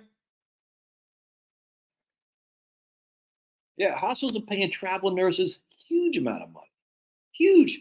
My sister-in-law got an offer up there in Maine for like well over $100,000, dude. And one lady said, "Well, they don't pay health benefits." I said, "If you're making well over $100,000, you can find your health benefits." I mean, come on. Yeah, 100%. And I get that. Everyone always thinks, and I get that. I hate it's like stolen valor stuff. I hate that crap. Just don't misrepresent. Don't put on there that you're only making $17 an hour as a boiler tech. He was like, "I got a blue collar," because what he said what he said, what did he say? He goes, "Well, I'm a boiler tech." So I said, maybe you got in the wrong trade. Maybe become a tradesman or nurse and you'll be making more money. You can afford it. The guy says, well, I'm a boiler tech, so sit down. That's what he told me. I said, well, I guess it's too expensive for you then. You better move, because he's still in Maine. So it's obviously not too expensive because he's still there. And then some other guy piped in, then he piped in, and I said, why do you do that? You're not a boiler tech making $17 an hour. Yep, right there. Maine, $130,000. That's what they offered my sister-in-law. $130,000 a year. But Josh, that's not fair. Everyone get a trophy. Reference boiler. Yeah, 100%. I hate it. I hate the whiners, man. It drives me up the wall. And people always say, look, man. Some guy will say it's so expensive, but they say. And I'm not saying it's not expensive. I'm just saying there's always been people on the lower rungs who have to start someplace and work their way higher. So it's like these people, they have so much entitlement. They think I should be that guy right there. I'll never forget when we lived in Dayton, Virginia. We lived in a 3-bed, 1-bath ranch, on a quarter of acre. We had like 5 people, 7 people, because Charlotte's sister was living with us. I guess we had 5. This was before the boys were born. You know what I'm saying? And I remember she woke up one day, Charlotte's sister, and it was leaking roof and all this stuff. And they built this new neighborhood up the street. There's nice houses, 2-story Cape Cods and stuff, nice front porches and all that. I said, man, I wish I had the money to live up there. I'll never forget that. But we weren't even just starting out. I mean, it's 30. I had Maddie, that's 30. So I was probably 36, 37. It wasn't like we just didn't have the money, man. We started late and we had to work our way up. And, but I'll never forget, I wasn't like jealous. I said, man, I'd like to live in those houses. It was nice, but I know we couldn't afford it. You know what I'm saying? And I was already in my mid-30s. I had already been in the Army, already graduated college. You know what I'm saying? And I was like, I still in finance. I mean, it wasn't like I wasn't making any money, but I wasn't making enough to afford those houses. But it's like just the way it is. You start low and you work your way up. Sometimes it takes longer and sometimes it doesn't. But if you're not happy with your lot in life in America, you can freaking change your lot in life. It's so, we had to move. We moved to Texas. We changed our lot in life to move to Texas because they said we had a better opportunity. We were like immigrants. And it worked out. Didn't mean it was guaranteed, but it worked out. Doesn't mean it always will work out. But man, I just hate the whining. And people want to whine like the politics. Yeah, but it's really bad out there because they're right wingers. I get it. We don't like Biden, but they're like, it's really bad out there. It's like, is it? I know it's not great. I get it. But man, don't make politics your God, for heaven's sake. Like, it's real bad out there. When you see where's all the skinny people running around here? Where's all the bread lines? It's just not there, man. It's just not there. That doesn't mean people are living large, but the last I saw is everyone's got a vehicle. Everyone's got air conditioning. Everyone's got 3 hots and a cot. Everyone's got cable TV. Everything got this thing right here. I want to trade this for anything in the world. Freaking love America. Yeah, right here. Here's my man right here. Yeah, right. Yeah, I'll accept positions as CEO right here. Family man. My brother-in-law just got an auto mechanic making $150 a year, but he's just a wrench monkey right here. Look at my man John. 6 months ago, making $65 an hour working as a municipality's power plant superintendent. Started as a meter reader at $475. I don't think it's just the kids nowadays, bro. I think it's my generation too. I think something happened, and even boomers, there'll be boomers grinding. I mean, it's multi-generational, but I think it has to do with politics. If your guy is not in office, you're mad and you say it's real bad. If your guy is in office, you're happy. It's like, no, look how good it is. I think it literally I think politics is so inundated in our mindset. It's just bad. We shouldn't let politics determine your lot in life and how happy you are. We shouldn't do that. And America isn't dying. The dollar isn't dying. It's just the whole thing's so stupid. Again, it doesn't mean it's perfect. I don't think God ever said we're perfect. I could have sworn there's only one perfect. And I don't think it's you or I. All right, I get out of here. God bless, man. It's been good. And the funny thing is, brother, as you look back on those times with nothing but fond memories. I sit there and I look at my wife all the time, but I always think like what we went through. You know what I'm saying? That's why I don't understand these people get divorced at 65 or whatever. It's sad. I mean, whatever. I just said, man, of all the crap you and your wife went through, why would you leave her now? Or she leave you, whatever it is. Of all the crap Charlotte and I went through, you know what I'm saying, with sharing a burrito at Blue Burrito in Phoenix, Arizona, because we could only afford one, you know what I'm saying, and drinking water. I mean, I know that seems small, but for us, that's significant.